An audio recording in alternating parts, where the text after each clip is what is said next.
পর্ণার বরকে চড় মেরে সৃজন শেষ পর্যন্ত পর্ণার কপালেই সিঁদুর দিয়ে দিল। হ্যাঁ বন্ধুরা, নিম ফুলের মধুর আগামী পর্বে ঠিক এমনটিই ঘটতে চলেছে।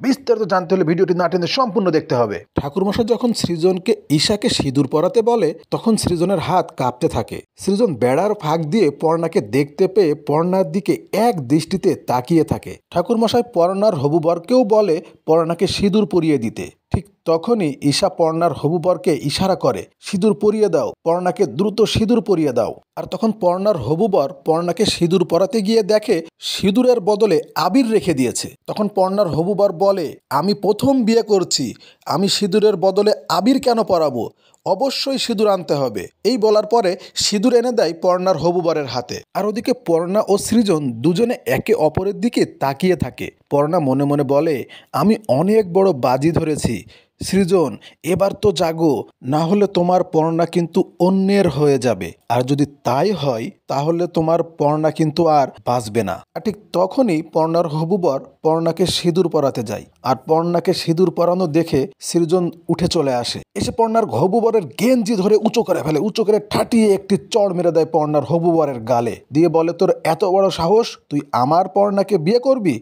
পর্ণা আমার। এই বলে সৃজন সিঁদুরের কৌটা থেকে সিঁদুর নিয়ে পর্ণার কপালে দিয়ে দেয়। ঈশা এবার নতুন কি চাল চালবে জানতে হলে দেখতে হবে নিম ফুলের মধু। আর নিম ফুলের মধু সিরিয়ালের সর্বশেষ আপডেট সবার আগে পেতে আমার চ্যানেলটিকে এক্ষুনি সাবস্ক্রাইব করে রাখতে হবে। সবাইকে অসংখ্য ধন্যবাদ।